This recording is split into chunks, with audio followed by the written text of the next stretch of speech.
والذين أوتوا العلم درجات. وقال النبي صلى الله عليه وسلم طلب العلم فريضة على كل مسلم أو كما قال عليه السلام. نامی کوئی بغیر مشقت کے نہیں ہوا، نامی کوئی بغیر مشقت کے نہیں ہوا، صبح جب عقیق کٹا تو نگی ہوا. السلام علیکم ورحمۃ اللہ وبرکاتہ. آج میری تقریر کا موضوع ہے علم کی دولت کیسے ملے. نہ انسان علم کے بغیر ادھورا ہے. انسانیت اور حیوانیت میں تمیز اور فرق کرنے والی شے اعظم علم کا انمول خزانہ ہے. دنیا کے ہر قسم کی دولت کے لیے زوال ہے، لیکن قربان جاؤ علم کی دولت پر کہ وہ نہ زوال ہے. حضرت علی رضی اللہ تعالیٰ عنہ کا فرمان ہے رضینا قسمت الجبار فینا، رضینا قسمت الجبار فینا، لنا علم وللجہال مال. فإن المال يفنى عن قريب، فإن المال يفنى عن قريب، وإن العلم يبقى لا يزال. یعنی ہمیں بھی کائنات کے اس فیصلے اور تقسیم پر راضی ہے کہ ہم کو علم دین عطا ہوا اور جاہلوں کو مال. بلا شبہ مال ان قریب فنا ہونے والا ہے اور علم دین کی دولت ہمیشہ باقی رہنے والی ہے. یہ عظیم نادوار دولت ہمیں کیسے ملے اور اس کے حصول کے لیے ہمیں کیا کرنا ہوگا؟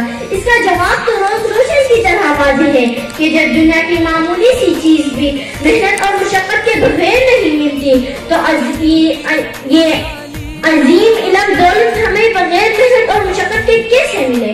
ایک شاعر نے کیا خوب فرمایا، مرام العلا من غیر کد، مرام العلا من غیر کد، اضاع عنہ فی قلب المحال. یعنی جو شخص محنت اور جستجو کے بغیر بلندی کا طلبگار ہو تو ایسا شخص اپنے عزیز کو محال و ناممکن چیز کے طلب کے اندر ضائع کر دے گا. امیر المؤمنین حضرت علی کرم اللہ وجہہ فرماتے ہیں لو كان هذا العلم يدرك بالمنى، لو كان هذا العلم يدرك بالمنى ما كان يبقى في البرية الجاهل. یعنی جب علم کا مقام و مرتبہ سب سے زیادہ اعلیٰ و ارفع ہے تو اگر یہ علم صرف تمنا و آرزو سے حاصل ہو جاتا تو روئے زمین میں کوئی جاہل باقی نہ رہتا. اب رہی بات جب یہ علم اس تمنا و آرزو سے حاصل نہیں ہوتا تو اس کے حصول کے لیے طریقہ کار کیا ہوگا؟ حضرت علی رضی اللہ تعالیٰ عنہ فرماتے ہیں فَاجْهَدُوا وَلَا تَكْسِلُوا وَلَا تَكُ غَافِلًا، فَاجْهَدُوا وَلَا تَكْسِلُوا وَلَا تَكُ غَافِلًا فَنَدَامَةُ الْعُقْبَى لِمَنْ يَتَكَاسَلُ.